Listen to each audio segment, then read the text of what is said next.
Time to wake up. It's Saturday morning. Find some milk and cereal. Grab a bowl and spoon. No, a bigger spoon. Head to the living room and take a seat on the floor while Joseph and Chris present to you Saturday Morning Cartoon! Hello everybody, welcome to Saturday Morning Cartoon Boom! This is a show where we wake with a Saturday morning sun popped on the floor with a big bowl of sugary cereal. We'll tell your favorite cartoons, both old and new. I'm Joseph. And I'm Chris. And this morning we watched David the Gnome. It's something about a gnome named David. We know that much. Just know that David's involved and that he is a gnome. So it was suggested to us by at Henry M139 via something. I think it was Twitter. Okay, thanks Henry M139. Thanks Henry. However many of you there are. I don't know if you're like there's multiple of you or what. But. Yeah, okay, so Henry M is a clone, and this is the 139th version just happens to be a fan of David the Gnome and our shows simultaneously. There have been others who have been fans of David the Gnome but didn't like our show, or they liked our show but weren't fans of David the Gnome, but this lined up perfectly. So number 139 reached out to us. He's the one. And he also knew how to use social media, so all the stars aligned. Like everything had to fall into place. It was the perfect storm to get us to do David the Gnome. Yeah, the perfect Henry, if you will. The perfect Henry. You are the perfect Henry. Thank you. So the show, The World of David the Gnome, aired in 1985, created by Claudio Bjorn Boyd, directed by Luis Ballester, produced by Cinar, Miramax Films, and BRB Internacional. Ran for 2 seasons, 26 episodes. First on the Televisión Española. What is this? Televisión Española. Televisión Española. Dang, I can't even say it when I'm Harness your inner Hispanic, Joseph. Harness it. Ooh, okay. Televisión Española on Nick Jr., TLC, and Discovery Kids. For short synopsis, written by Chakis. Yep. The fantastic adventures of David and his wife Lisa traveling around the world to save the animals and defeat the trolls. I mean, how often does he really fight trolls? You know, I don't know. I mean, in the episodes we watched, he kind of did. All he did was he took a knife back that they stole from him. I wouldn't call that defeating trolls, you know? He kind of defeated them, right? Like, he left them in that, he overflowed the place with lava and then just left them. Well, I think it was more like, didn't the troll overflow the place himself with lava because he's dumb? Well, yeah. I mean, so David's innocent. He just didn't help the troll. Yeah. Okay. That much is true. We'll debate David's moral choices when we get there. There's a lot of moral choices David makes that I'm not sure of where it sits, to be honest. So who are some of the actors you played in this show? So there's only a few main actors, so I'm going to go ahead and get those read for you folks right now. So the voice of David, the titular gnome, was done by Tom Bosley. And he's got such a soothing voice. Like, he was a perfect pick for this thing. If Tom Bosley has any audiobooks out there, I'm going to listen to him to go to bed at night because he just has that super soothing golden voice. You might know Tom Bosley from his role in Happy Days as Mr. Cunningham, and he was also on The Love Boat. The Love Boat. Getting rocked for several seasons on there. David's wife, Lisa, voiced by Jane Woods, who's known for doing some voice acting in the cartoon Arthur, as well as Mysterious Cities of Gold, which was another Spanish-made cartoon that you and I really knew nothing about until we got asked to do it on this show, and both of us really loved it. It was kind of a gem we had never known existed. Yeah. Character of Swift was voiced by Vlasta Varna. I don't know if I said that right. It's a strange name. Also from The Mysterious Cities of Gold and doing additional voice work on The Busy World of Richard Scarry. And then finally, the narrator, who we only heard in one episode, so I don't know how far he goes, was Christopher Plummer, which he's kind of a famous actor. He's been in things like Counter-Strike, Madeline. As the narrator, he was the character of Chang in Star Trek, in several in the show and a couple movies, I believe. And he's also in the newer show called The Departure. So there we go. There's our big cast, our big tiny little cast. Every time I hear Tom Bosley's name now, I just think of like there's this random joke. It's not even a joke, honestly. It was in Family Guy, and like Stewie and Brian were on a train somewhere, and Stewie thought he saw Tom Bosley, and he keeps going, Tom Bosley, trying to get him to turn around. And then like it turns out it's not Tom Bosley. So it's just, it's pointless. It's a pointless joke. Yeah, but it's barely a joke. I think of it. I always think of it when I see Tom Bosley's name now, though. So at least I guess that was their intent. I guess it was effective then. Yeah. Yeah. So for Futation Marshmallows of our big bowl of David the Gnome cereal, so this is something I had no idea of, and maybe you knew, maybe you didn't. This is a Spanish animated television series based on the children's book, The Secret Book of Gnomes, by Dutch author Will, I cannot say this name, Huygen, and illustrator Ryan Portville. I don't know. Man, those are real hard names to say. Will Huygen is like the European version of our Will Wheaton. You know, that's just that's they it. just changed some of the letters. Right. That's it. So it originated, or originally it was a Spanish animated television series. So the English version we saw was a dubbed version. I did know that it was Spanish, but based on something Dutch, which is very odd to think about. Yeah, this is something I used to watch as a kid, and I would have never guessed that it was Spanish first. And I guess some of the actions taken by some of the characters, maybe it makes sense that it was a dub first, because not all of it kind of lines up, but we'll talk about it. We'll get there. So also in 2015, the Weinstein Company announced the reboot titled Gnomes, but after all the mess with Harvey Weinstein, with the Weinstein Company, with all that mess, like it's kind of like not really sure where that's going to go, if anywhere, at this point. Yeah, that's fine. Like we don't we don't need anything from old Harvey. He can just rot where he is. Well, I mean, they went bankrupt, so I don't even think they could do it, but I didn't know if it got passed on to somebody else. So there are multiple follow-up shows, though, that I had no idea about. There's Wisdom of the Gnomes, The Great Adventure of the Gnomes in the Snow, The Fantastic Adventures of the Gnomes, and The New World of the Gnomes. So there are like 5 follow-up. I believe they're all animated shows. I don't know that they all came to America, but at least 5 follow-ups. They can't be about David, though, right? Like, I know one of them is, I think it's The New World of the Gnomes, is like not a prequel to this. It's either a prequel or a remake. So not sure where that sits. But there can't be follow-ups with David. I'm gonna spoil it right now. Like, he's dead. Him and his wife are hella dead. So there you go. Yeah. I'm not even gonna be nice about it because of how upset it made me. He dead. Yeah, it upset me it rocked me to my core because I had no idea. Do you have any memories of this show? Did you see it as a kid? I did see it as a kid, and I don't know if I saw every episode, but there's not very many. So I imagine I probably saw quite a few of it.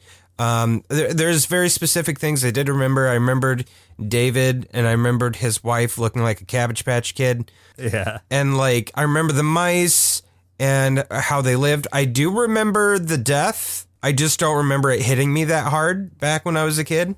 Mm-hmm. I do remember one specific episode, and I tried to find this episode, and I couldn't figure out which one it was based on descriptions.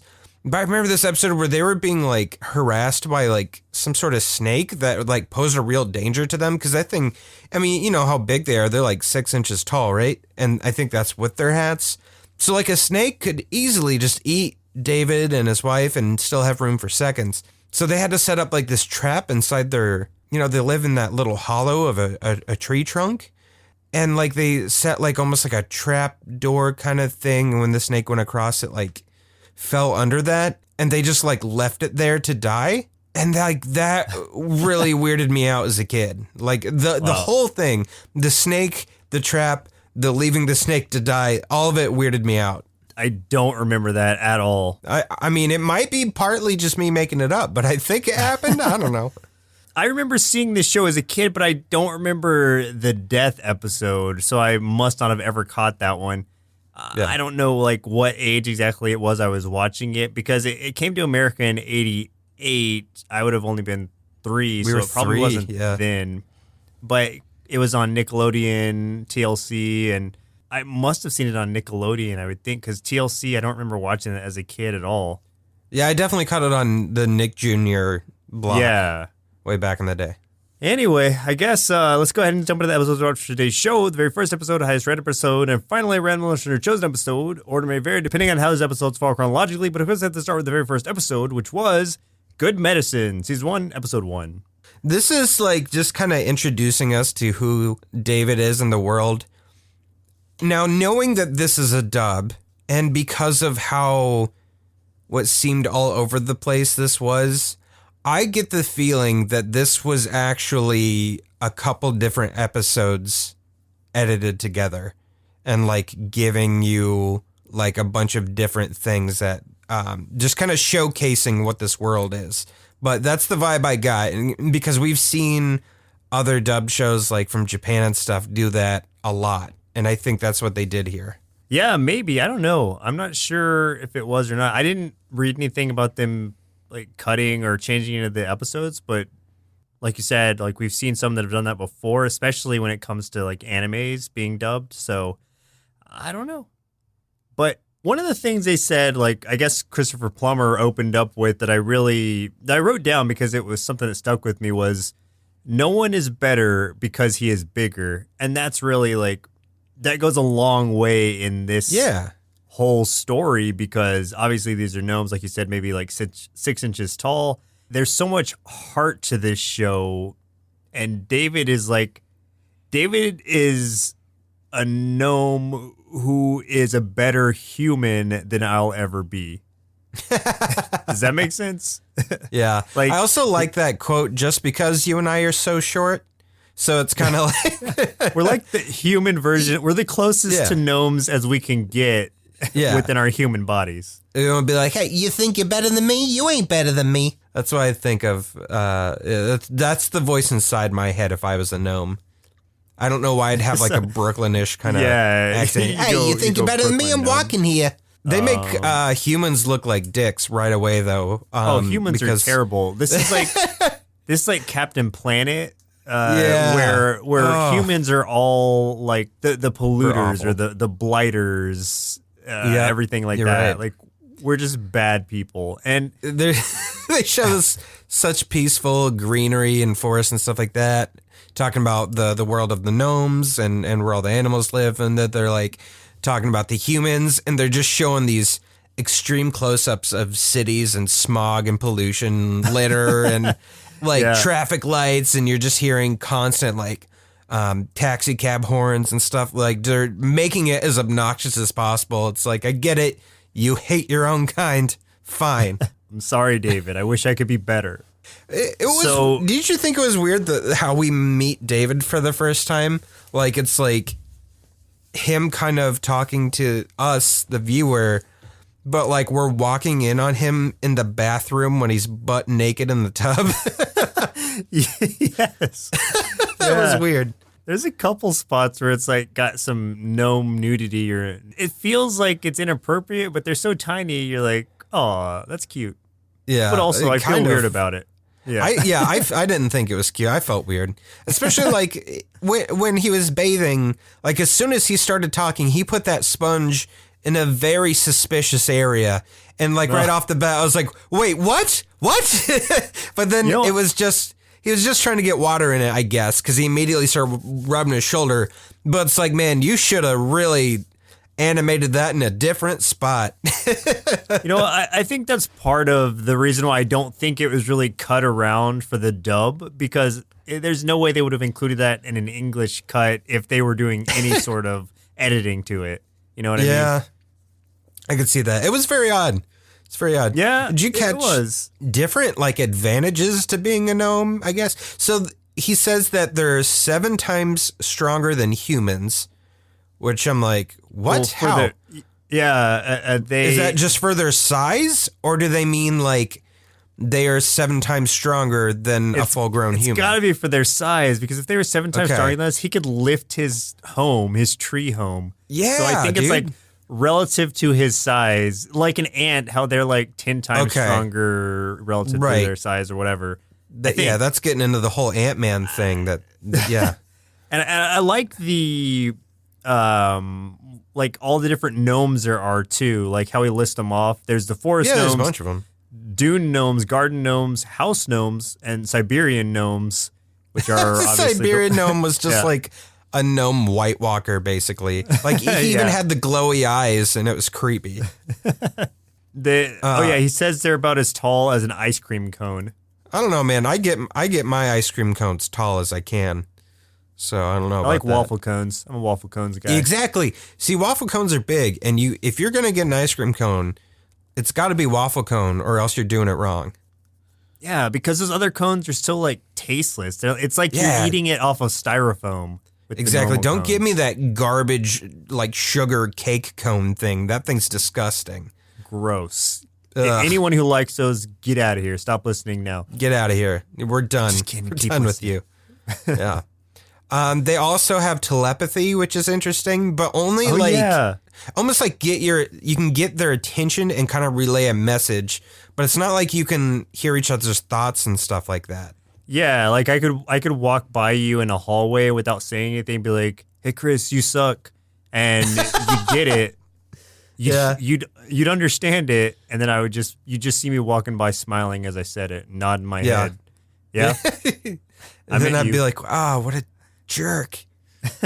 Yeah. I wonder if any of the gnomes ever do that. I feel like David's the only competent gnome out there. Like based on the other ones we meet. Hold on. Here's why. Because David is 399 years old. He is like at his peak, right? Not his peak, but he is like on his way out. He has gotten all the knowledge he's gonna get. So he only has 26 episodes left. Yeah. Or 20. I'm gonna say 26 days. Like he's 399 and 339 days. So that means he's got 26 days until death. Yep, it's true. Well, he's also a doctor. He went to, I don't know, like Gnome Harvard. I don't know. He went somewhere. He probably went to real Harvard and just like, he didn't have to pay for it because he just kind of sat in the corner. He's just living in one of the cupboards in the kitchen. Yeah, yeah. His wife is Lisa. They have twins. So gnomes always have to have twins. Lily and Harold are their kids. But their kids have kids, and those kids have kids. Oh yeah, to show those kids have kids. They have to because they're hundreds of years old. To show affection, great grandparents. To show affection, they rub noses. So you see that happen a lot, and that's kind of. I don't like that. I don't like it. Well, because well, hold on. It's very progressive too, because I think at one point, like he rubs noses with another dude, and it's like, all the dudes are rubbing each other's noses. Yeah. Like that's not a euphemism. I mean, that's legit. That's really what they're doing.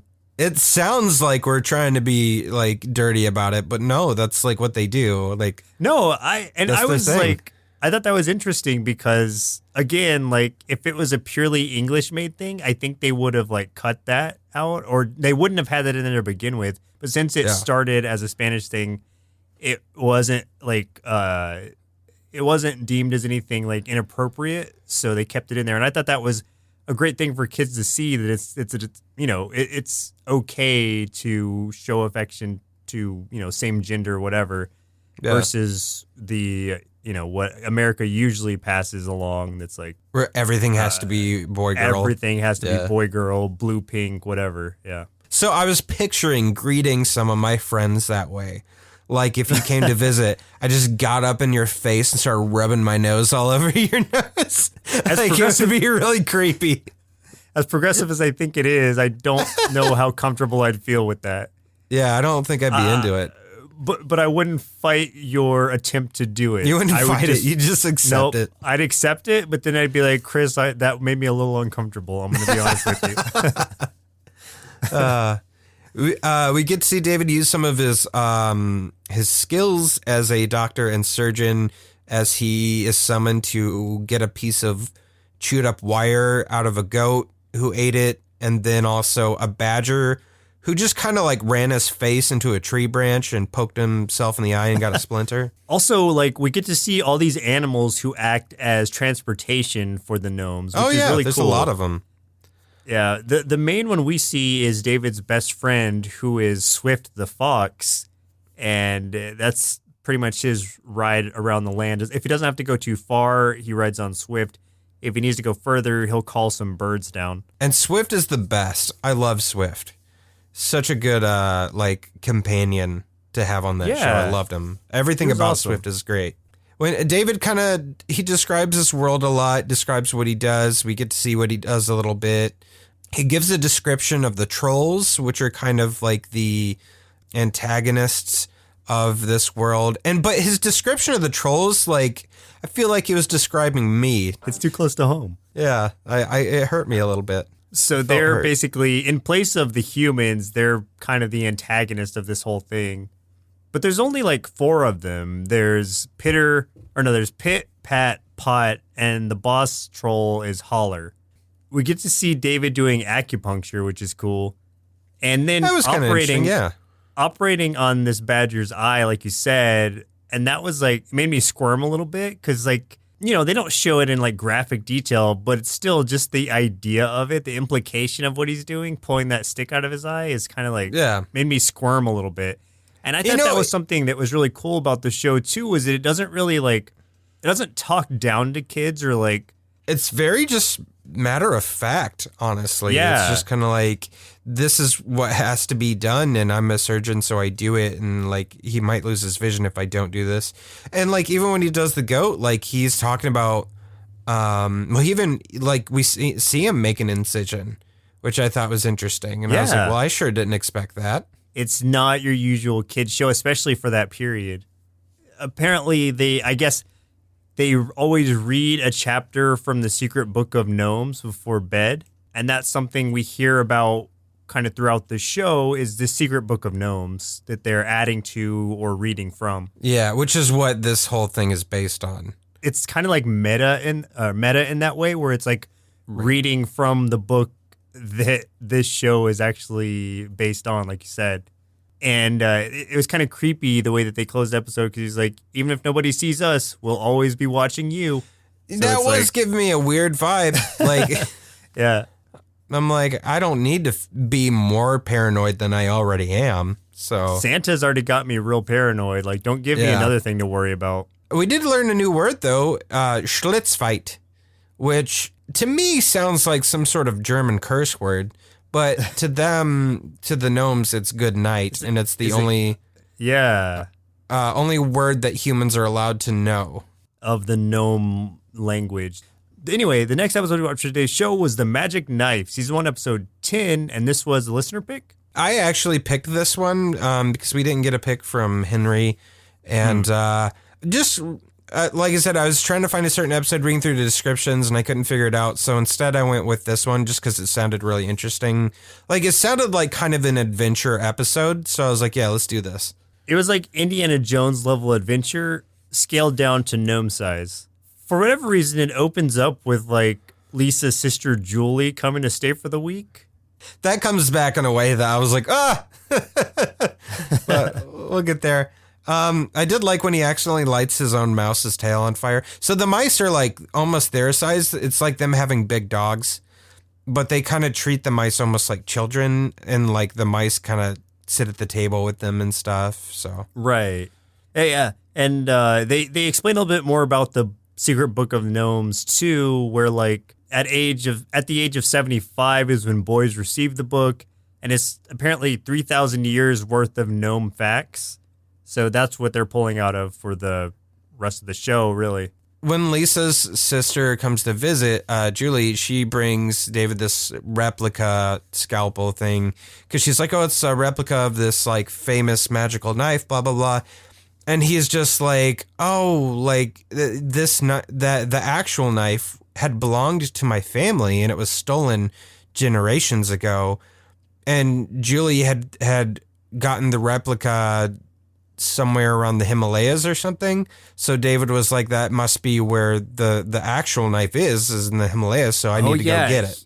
He makes a really strong assumption there. But I mean, Yeah, David's the wisest of us all, and he was right, but it just seemed like a really far leap from, hey, I brought you a fake knife. It's like, oh, Right. where you got it from must be exactly where my knife is. Well, technically, he was wrong. He just found somebody there that could help him find it, but the knife wasn't there. But he travels with Swift out to the Himalayas. Like, where is his start point? Like, because, I mean, it would take how long for a fox to travel? Let's say they are in Denmark or something. Let's just hazard a guess.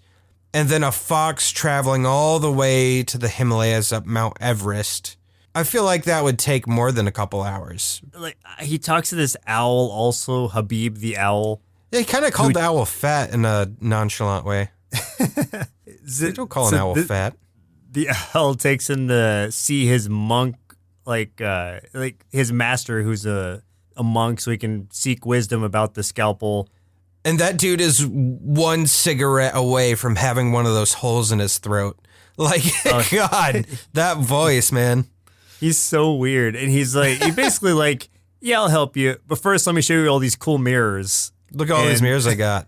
Yeah, but one of them. They end up perving on Julie. Yeah, this is more that gnome bathtub nudity. He's just like, these mirrors are magic. They just looked like ice to me. I couldn't tell they were mirrors. Because it's like an all matte, like ice looking palace, and Swift is slipping around everywhere. So I assume it's all made of ice. But yeah, he's just like, hey, check out this one. He's like, you can see anywhere in the world at this point in time.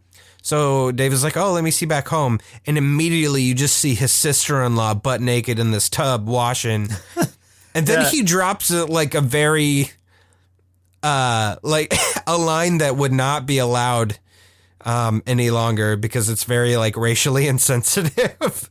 Yeah, it had nothing to do, obviously, with race or color or anything at that point. But yeah, because it's like, now. How many times you think Yosemite Sam said that back in the day? I bet that's like every episode he's in. Yeah, he uses every that, episode, dude. right?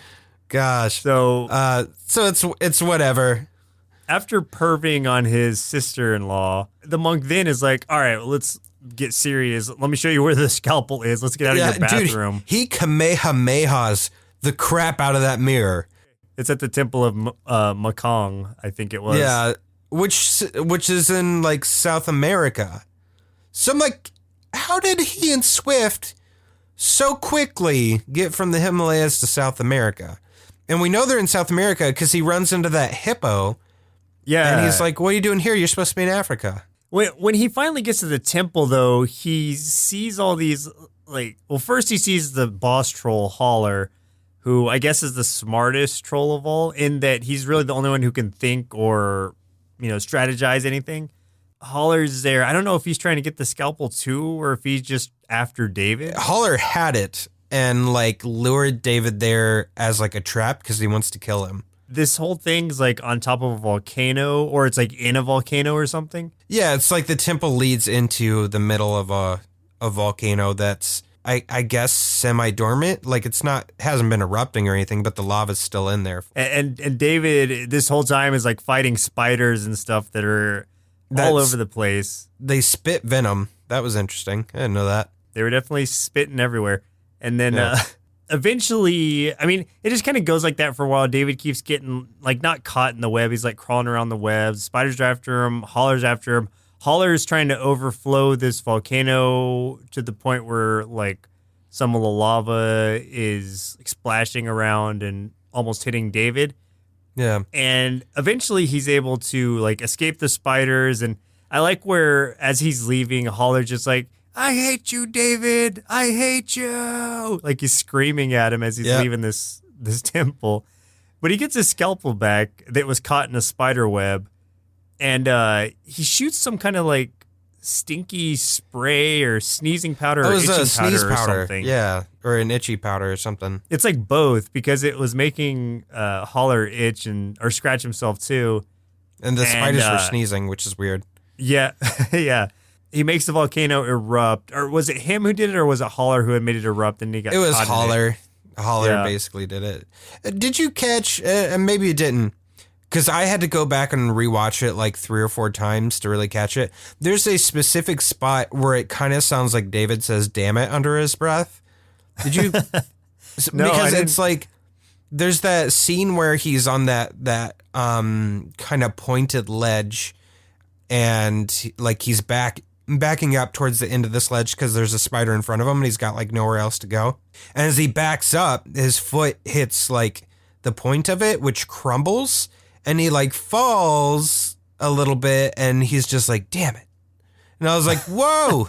Like, I wasn't sure if that's what he said, but I went back several times and I'm like, I can't be 100%, but that's the only, if it is a word at all and not just a grunt, that is the closest word it could be, was damn it. So I was just like, okay. I mean, it is a pretty progressive show, but I don't really know is. I don't know if David would say that. No, man. I'm gonna have to go back and listen to it, and then we'll see. I did want to point out before we finish this one, though, is that I love that hippo that they ran into, because his face and laugh was the derpiest thing ever, and I love it. I want that laugh to be like every time I get a text message. I want to hear it. It's great. He escapes. He gets the scalpel back. That's supposed to be magic, and we don't know why. I just assume it's like a regular scalpel, but apparently it's a magic one. And he and Swift escape the volcano. Holler is caught in there, but I'm sure he comes back later. Well, he was like running out at the end as it was exploding. Oh, okay. So, yeah. I found out that those trolls, apparently in sunlight, they turn to stone. They're like gargoyles or something. Oh, yeah. I vaguely remember that now that I think about it. Huh. But then apparently I was reading some of the like trivia stuff on the mess ups, and there are multiple times where they're out in the sunlight, he and the other trolls, and they're not turning to stone and don't seem to care at all. So Oops. I don't know. I don't know what the real truth is to it. The last episode we watched for today's show was The Mountains of Beyond, season 2, episode 14. This was the highest rated, and man, I was not ready for this episode. No, let me tell you, if you haven't seen this, you're not ready. You'll never be ready. There's no such thing as ready for this. It made me feel so strange because, like we were saying, like David literally dies in this episode, but it's almost like the acceptance that it has to happen. It's not an accident. They're ready for it. I mean, they're not ready for it, but but it's a planned death. Yeah, and so they're having to go take this last journey to death. And that's just such a weird thing to see, A, in a kid's show, or B, like at all. I never thought I would see something like that, and or be so emotionally attached to some gnomes. So yeah, it was, and that's the weirdest thing is I didn't feel attached to these characters, but this episode destroyed me. Oh my God. I don't understand how they did it, but they did. The worst part of this thing was like the whole 20 minutes was them acknowledging that they're gonna die and saying goodbye to it wasn't like everything a and last everyone. minute thing. It was the entire episode was a sad scene after sad scene after just like and it's not like, you know, like if they told their animal friends that they're just gonna be like, all right, I understand, everybody's crying and no one wants this to happen, but it's like, well, gnomes only live 400 years. It wouldn't have been as hard if, like, even like Lisa is having such a hard time with it, and that was she like cries through that whole thing. She's that was constantly crying, breaking me a little bit. And then I was like, well, at least David's staying strong. David's the rock in this whole thing. And I see David start to tear up, and that's when I break down because I'm just like, no, David, I needed you to stay strong. I needed you. You were my rock too. Yeah. Yeah, man, this was it was so rough. Yeah, within 6 minutes, it was getting hard to watch as they were like leaving the house and Lisa's just sobbing. And another one of their old friends, Casper, like he sends a note to them because he's just like, it's I need his to die time. too. Yeah, it's his time too. So he basically wants them to go out together as friends. And so I was like, it gives these weird Suicide Pact overtones to me a little bit, you know, like yeah, that's what I was feeling. Like it is a little weird in that, like, especially well, this is just me looking at things in a negative and skeptical light, because I do that. But it's like the times where Lisa's obviously trying to stall for time. And it's like, do we really have to go now? Blah, blah, blah. And David's really kind of hurrying her up. And I'm like, man, you're just like, no, we need to go die right now. We promised. Like, that's what it feels like. And I'm like, no, stop. Why, David? You're so twisted. You evil gnome. One of the hard parts, too, is like watching him let their pets free. It's like, all right, you're on your own. Even the cricket you're on your cries. own now. And that cricket was like in a cage the whole time, and he would have. It was some kind of Stockholm syndrome, because he would have rather stayed locked up with David and Lisa than to be let free. Like, he doesn't know freedom. He doesn't understand it. That's why he's crying, because he's like, I don't understand this. That cricket was their doorbell. They left him in a cage the whole time. Yeah, the mice get left behind. Like he even tells Swift, he's like, all right, Swift, you have to look after them now. I don't think he's going to, based on what happened at the end. But yeah. Swift changes he has a change of heart real quick. Well, here's a question I had though. Like, okay, presuming this is like close to the real world, just with gnomes in it. Also, foxes probably only live like, I don't know, maybe 15 to 18 years if they're anything like dogs, since they're canine as well. So that means if David had lived 400 years at that point, he would have had to go through like 40 different, foxes. Close to, 30 to 40 different foxes. You see, that's why he was so cold about it at first, Like, he's just like, man, we have left so many of them behind already. Who cares? well, he's probably just like, yeah, I've had to watch your entire lineage die, so here's what it feels like, Swift. Yeah, this is what you get. Yeah, so they go pick up their friend to die too. Like, in that way, if you look at it in the negative light that I see the world, it's very morbid. I mean, the other way, it's also very, like, if you look at it in a positive light, it is actually a very sweet thing.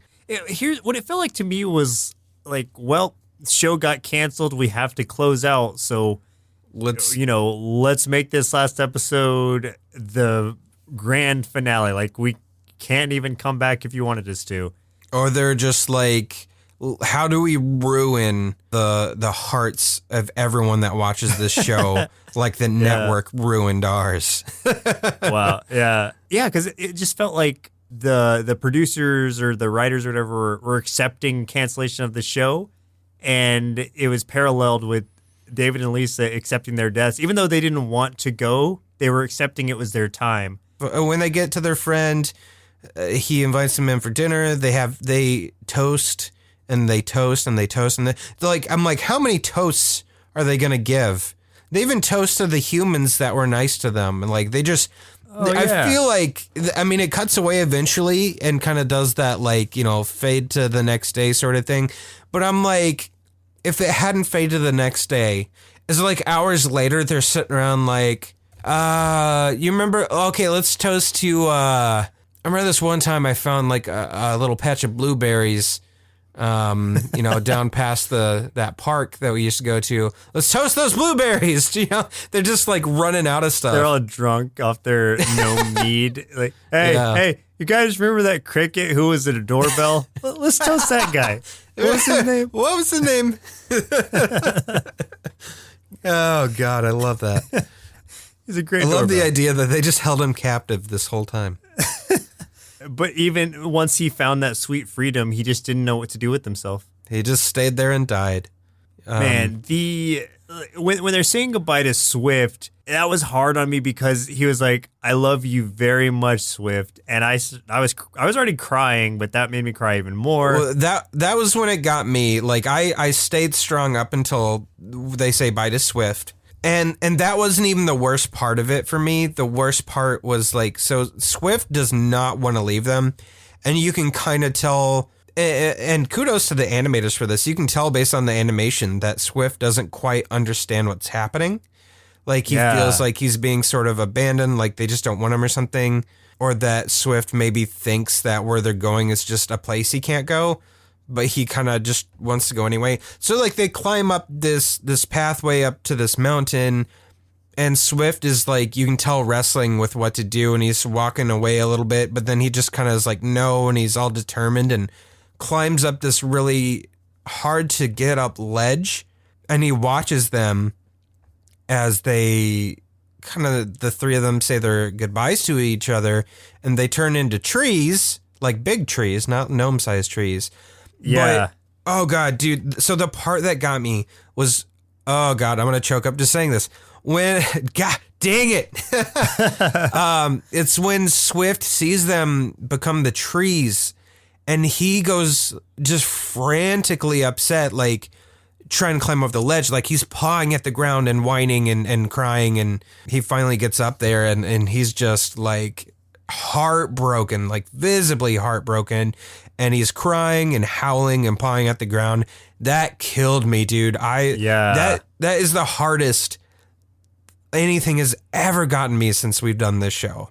Like this was definitely the most difficult thing for me to get through as far as like emotionally. Like I have never cried so much at watching a cartoon in my life. Yeah, it is so powerful. And then the David and Lisa are holding hands as they pass, and so when they turn into trees, like the trees have their branches kind of interlocked. And so it's like a really sweet send off. But I was thinking about it, and it almost made me cry again just now. I was thinking about what would have made it even more powerful or even more sad, I guess. So if Swift was like older too, and this was his like last hurrah also, and he goes and lays down by the trees. Don't you dare pull a Seymour from Futurama on me. Yeah, that's exactly what I was thinking. And that's God. I'm tearing up right now thinking about that, because just imagining that moment would have. Oh God. I would have never been the same. No, like I'm still not the same, and that would have made it so much worse. Yeah. Oh God, why would you even do that, Joseph? Why? You hate yourself and me. That's what you're doing right now. You're just trying to cause us pain. I am audibly wiping tears away from my eyes right now. Oh my God. It's so emotional, but it really is. It has a little bit of levity to it kind of at the end. And I guess like, thank God for that. Hope for the future, where Swift is really sad. Like you said, if it had ended on Swift just staying sad like that, that would have been like both very impactful and also just awful, because you needed some kind of relief.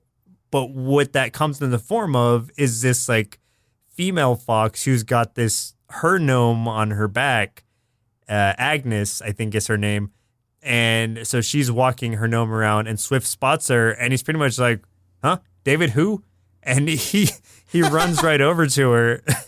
Well, yeah, because that gnome's like, oh, he's a good-looking fox. I bet he would make you a good husband. And then Agnes, like, blushes, and Swift is just, all of a sudden, his ears get real straight. Like, probably wasn't just those ears. But he immediately was just like, whatever, like, mice he was supposed to go back and watch over, and whatever gnomes he used to belong to and be friends with. Oh, they're on their forget own. all that, dude. He's got something else in mind now. In that way, it's sort of a story of a rebirth, or I guess a system, death and rebirth, recycling in that way. And then that we know now that gnome will probably get to watch those two die. So there we go. Yeah, I guess so. The circle of life. Well, Chris, looks like it's about time we shrink our inner kids down to gnome size so they can learn to respect nature, slay some trolls, and have David teach some acupuncture to help our sore, aging bodies. Then see what they thought of the world of David the Gnome. I feel like this cartoon just set me up to destroy my childhood. And it almost did. Now I know that no matter what I do, I'm gonna die. But so will the creators of this cartoon. So I gave this cartoon 4 bowls of animal tears out of 5. This cartoon feels like an underappreciated gem whose relevance is timeless. While this was created in the 80s, by allowing us insight from the gnome's perspective in a random forest, this could really apply to any era, as the rules of dealing with nature and wildlife are pretty much set in stone. No pun intended. The adventures David goes on are all very pure, the lessons all meaningful, and the characters are all lovable, with the exception of the trolls, of course. So overall, I'd give David the Gnome 5 big bowls of Secret Bowl of Gnome cereal out of 5, and I highly recommend this one for children of all ages. I do wonder, though, if gnomes live until 400 years old, do they hit midlife crisis around 200 and start riding sportier, flashier foxes? No, I bet you're right. I bet that, like, maybe when they get the fox, that's like the midlife crisis point. Like, maybe before that, they're just riding something, I don't know, lame, You're like riding turtles or something around, and then they're like, no, that, like I need something faster snail. for my twilight years. Yeah, Right, they go from exactly. snail to turtle and then fox. All of a sudden, he comes home on this fox named Swift, and Lisa's like, we can't afford that. And he's like, it's my money. And I'm a doctor, so- Lisa. Yeah, I'm a doctor. You know who you're talking to. You know who I am. I'm David the fucking Gnome. he's got like a tattoo on his chest and stuff. Comes home drunk on a fox. I would love to see that. A gnome drunk riding around on a fox and trying not to fall off. That's gold. I'll Swift away. Nice. So do you have any final thoughts on David the Gnome, a.k.a. the world of David the Gnome, a.k.a. whatever else it might be called about gnomes? This was a really powerful cartoon, and I think it's got, as I said, kind of a timeless lesson to it that really you could watch now and it would be just as relevant as it was when it first came out, because it's still, respect nature, be good to everybody and everything, really just all life, and just try to lead a wholesome life. So I think that it's a great message to send to kids. If they, I don't know that it's distributed anywhere or how else you would find it. I think there's like some VHS copies of it, but I don't know if it ever had a DVD release or anything like that. But if it did, or you can find it, I definitely recommend showing it to your kids, or even just watching it yourself if you need just a little wholesome good time until the last episode when it breaks you as a person. Yeah, it just destroys you piece by piece. If you can't tell, this was the roughest, rawest I've ever felt watching our cartoon. Like, it hit harder than most TV shows and movies. And like we said, that last episode was just 20 minutes of saying goodbye before your loved one dies. And man, that was hard and it was painful. But I give them credit because they picked a way to try and help kids understand death and that it doesn't have to be scary. Like, it's sad, sure, but it isn't scary, or it doesn't have to be. And that was a great message delivered in a way that I don't think can really be beat. And I know that, like, a lot of our focus at this point is on that last episode. And honestly, like, to me, it's because I feel like that final episode overshadows most of the other show, or like the rest of the show. I mean, the rest of the show is fine. It's great for kids. It's okay enough for adults that are watching along with them, especially because there's so many wholesome messages and just ideas and thoughts to take from this that you can talk to your kids about. Aside from that, though, it's not like a show that I would generally want to go back and like I'm not going to go watch the rest of it because it just wouldn't hold my interest enough. The big thing was honestly just knowing about that final episode. That was what was interesting to me and then destroyed me. And now I never want to speak of this show or this last episode ever again. So we'll just move on from now. And so, let's never speak of it again. But now it's not even something I could share with people because you kind of have to watch a few episodes to get used to the characters and be like, okay, this is fun. This is great. And then you have to just break their hearts with the last episode. It's like, all right, so you liking David? You feeling good about this? Everything great? All right, now let me show you this last episode. You may want to sit down. Right. Just watch the reactions. It's like the PG way of watching your friends watch the Red Wedding episode of Game of Thrones, you know? Yes. You need to have reaction videos on YouTube of David this the last Gnome. episode. Yeah. I wonder if that exists. I hope it does. If it doesn't, we're going to have to do it. And then you just have to like slowly put a little gnome hat on their heads and tell them they just got gnomed. You got gnomed, bro. You've been gnomed. So thank you, Henry M139. You're the best clone of all, and I'm glad you made us watch this. Out of all of the Henry M's, you're my favorite. Out of all the Henry M's, you're the best. Well, listeners, looks like our milk supply is now run dry, so it's time for us to say goodbye. And next week, we'll be watching A Mystery! That's not the name of the show. We don't know what it's going to be yet because as of recording this is the day before our co-host Joseph's birthday, where he gets, older than me. He's hitting that point where he's now older than I am, which is a feat. And as his birthday pick is coming up this year, so we don't know what it's going to be yet. He'll let us know. It'll just be a surprise. Yeah, it'll be like a reverse birthday gift from me to you. It'll be my birthday gift to everyone else. That's what we do, is we put it on you. Like, you have to treat us to something. Once again, I'm Joseph. And I'm Chris. And we'll see you next Saturday. Presented by Nerdsloth. A place for lazy nerds. If you like what you heard, consider donating at patreon.com/nerdsloth so we can continue bringing you quality shows. Be sure to also leave us a review and share your favorite episodes and clips on social media. If you're looking for more content, visit us at nerdsloth.com.